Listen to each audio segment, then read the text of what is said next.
I went on several trips with Mark across the country, and each time I did, I saw the great love he had for the people. And he used to love to tell the story about two people down in, I believe it was Texas or somewhere in the South, where people had taken the pearls, and after reading it, they had actually plastered their walls, almost like wallpaper, with all these pearls. And he says they were almost illiterate, but they loved the pearls, and they realized the truth in it. I can also remember going across the country with him to San Francisco, and this was a time of the flower children and the hippies and the drugs and the drug culture. And I was walking down the streets with Mark, and we looked and we saw these people staring out the windows at one another, almost aimlessly, and the people walking on the streets almost the same way. And he was sent there, he said, by the Brotherhood to make calls on the flower culture and to help these people. And that was his mission. So he made the calls he had to make. I was with him, and a week later it came out in the San Francisco paper that the people were wondering what happened to the drug culture and the flower children.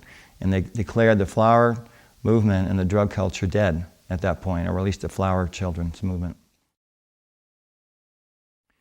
On another occasion when I went across the country with Mark, he did a people-to-people tour because he felt that the basis of our organization was built one by one, and talking to people and trying to help them on a personal level, not just on a spiritual level, because sometimes you could do it both ways.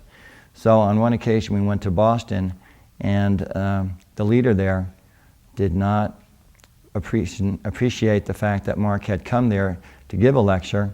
He was involved in another activity, which Mark told him was not authentic anymore, and that he asked him why he still belonged to it. And he said, well, I started with it, so I guess I'll just continue with it. And he says, you mean you're going to be staying with that activity and staying in the Summit Lighthouse? And he says, well, I need to save face. And then at that point, he decided he wouldn't go to Mark's lecture. Instead, he gave him a bouquet of flowers, which I put in a vase of water right away. And within the hour, the flowers all wilted. And this was one of the first experiences I had with Mark. And I said, Mark, what happened to the flowers? I put it in water, and now it's all wilted. He says, that's because the motive of the man was not pure. And this was a big lesson for me in terms of making sure that if you do something for God, you should do it because your heart's in it, not to save face, and not for appearance sake. Mark used to love to talk to the keepers during the conferences and also after the conferences, especially in the family room. And one evening he was talking to one keeper who he said was a re-embodiment of Paul Revere. And as he was talking to him, the man started cursing. And Mark had to excuse himself, and he said that I cannot be in your presence because you're cursing, it hurts my heart. And I learned that not only the power of the spoken word, but also using good language and being in the right vibration and not cursing is an affront to God. And Mother later on explained that cursing will actually invoke demons. One day when I was in the kitchen and I had just come back from a mail run and I was at the Central Island, I was thinking about going to Colorado College, and I had met a girl there in passing. And I was thinking of her and her name and so forth, and Mark was at the table with the boys and Ruth Jones. And so he was kind of playing around and talking about the events of the day, and right in the middle of what he was saying, he looked up at me and he said, "What's her name?" Her name was Anna. When Mark and I went to Detroit, we talked to the person who was in charge of the group there, who had tickets to a concert. And the man asked Mark if he would like to go to a concert, and that was Al Shine. And Mark said, sure, that would be nice. So we went to the concert, and it was a violinist, and he played beautifully, so it would appear. And when Al asked him when the concert was over what he thought of it, he said the man played from his human ego, and that there was not the light that should have flowed from God in the concert, which I had learned that if you're going to do something, you should give God the glory, and that if you're going to do something in a big way, that you should allow God's light to flow through you and not take the credit for it. that really came home to me when I served Mark his breakfast one day in the master bedroom with Beulah Haney and also Ruth Jones. And I was afraid I was going to make a mistake in serving it. He would not accept the breakfast. In fact, what he said is that when I serve, that I should just forget myself and just do the job. So that was an important lesson to me. Later on, after Mark ascended, and Mother took the realms of the church, we moved out to Pasadena and then Camelot, and there were a lot of things that needed designing and also a lot of architectural work. And since that's my background, I studied it in school, I thought maybe I could help Mother do this and help the church. So I wrote a letter to the Great Karmic Board. And I wrote the letter, didn't tell anyone about it, burned it, and the very next day Mother called me into her office at the ashram, and she says, "You're going to be doing designs for the church, and that way you're going to learn your chelaship." And I realized this is the messenger, and the Great Karmic Board is very important, and that if you want to have something happen in your life, try writing to the Great Karmic Board and see what kind of results you can get. Mother told me at one point that I had karma, and that the karma was going to be on my teeth, but that I could make calls on it to mitigate this karma. So that was in the spring of the year. Towards the fall of the year, most of my teeth became loose. And I went to a dentist, and he said I better go to a periodontist. So I went to the periodontist, and he thought it was a pretty severe case, but he would, do what he could on it. And so I went back to the dentist, and they were still loose. And he said he didn't know what he could do about it. And when Mother said that I could write to the Great Karmic Board about it and ask that it be either mitigated or to put it on the shelf, and thereby get some help on it, I did that. I wrote to the Karmic Board again, and I went back to the dentist several years later. My teeth tightened up without any more periodontal work. The periodontist was surprised. My dentist was shocked. He couldn't believe that I still had my teeth. And I still have my teeth, and that's 12 years ago. And I give credit to the Great Karmic Board. So if anyone's got a problem like this, don't forget the Great Karmic Board. On some of the design assignments that Mother gave me over the years, she would always give me something that would be involved in chelaship, and also there would be something I needed to find. So what she was doing is asking me to exercise my attunement. And this is something that I learned from both messengers, that they were mostly interested in your attunement. They could tell from the vibration of a project if you were in the right vibration and that you were really asking God to help you, or if you thought you could do it yourself. So she said, "I've got a picture of Shiva, and I want you to go out and find a frame for this picture. That this frame exists, you can't spend more than $29. It's the right size, it's the right frame, you'll know it when you see it, and what you have to do is go out and then find the frame." So I said, "All right, that's what I'm going to do." So I went out, and during the course of the day I went to different shops.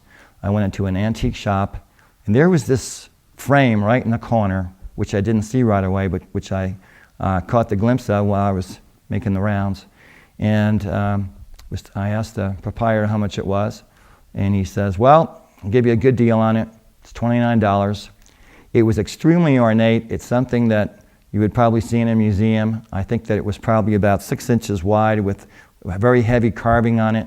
I brought it back. It fit the picture of Shiva, and we had it mounted, and Mother was thrilled with it.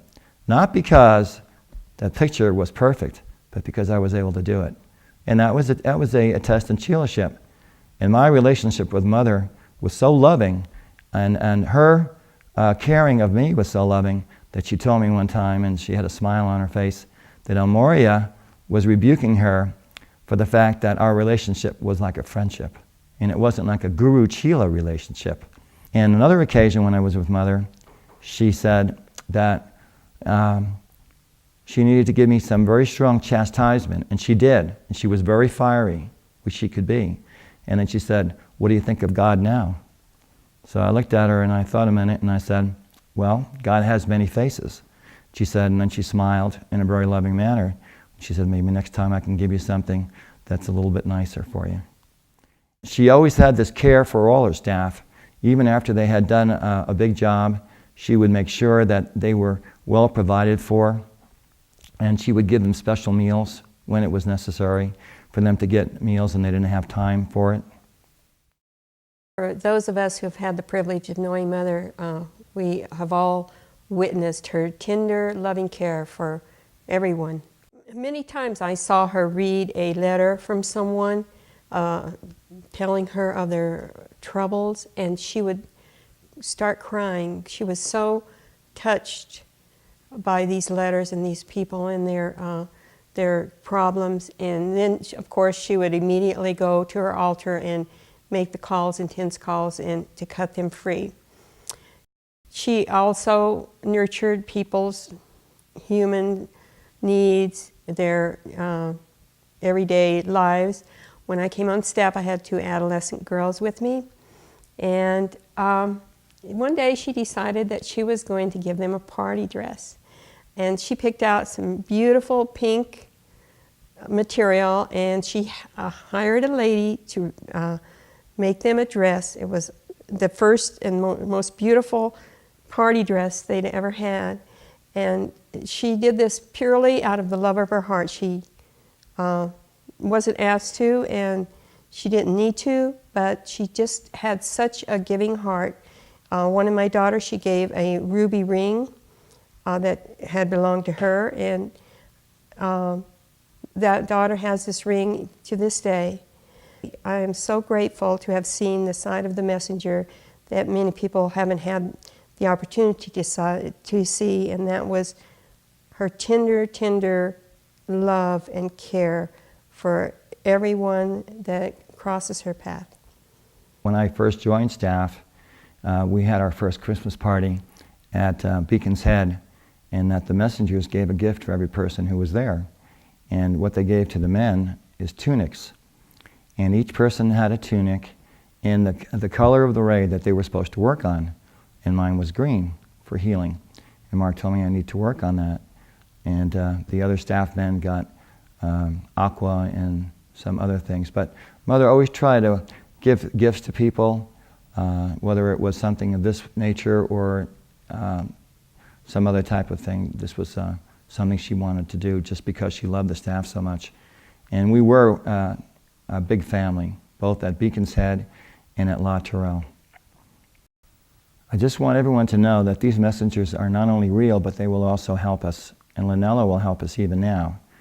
When I was in charge of Mother Security in 1980, when she had a class in Philadelphia on the power of the spoken word, we were all going out, we were convening for a break, and there were fundamentalists at the door, and they were not about to allow us to go out the door. They wanted to engage us in argumentation, and right away I got the feeling that Lynella was there, and he just said, "Sing I Am the Violet Flame." So we all started singing I Am the Violet Flame. We went out, they gave up, we had a great lunch, and that was the end of it. More recently, I want to give a witness to the fact that Lynella helped us get our house. We arrived in Virginia Beach in February several years ago, and we lived in a townhouse. And I would go back and forth to work, and one of our intentions was to get a house. And we would talk about it, and we'd say, no, it's not quite the right time. And I would even know where the house was. I looked off to a certain place, and there was a beautiful spot on a lake that I knew we were supposed to have. So one day I said to Margaret, now's the time. We'll call up the real estate agent. We're going to go out, and we're going to find this house. So the real estate agent was called. We went out with him, and he says, well, where do you want to look?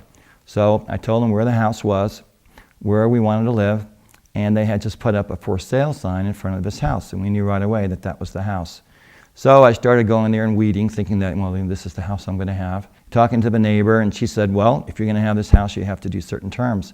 We found out that even though the house had just been put up on the market, that 3 other people had already put their bid on it. So we figured out what our offer was going to be. We told the real estate agent, and we were told that we would know in a few days whether we would get it or not.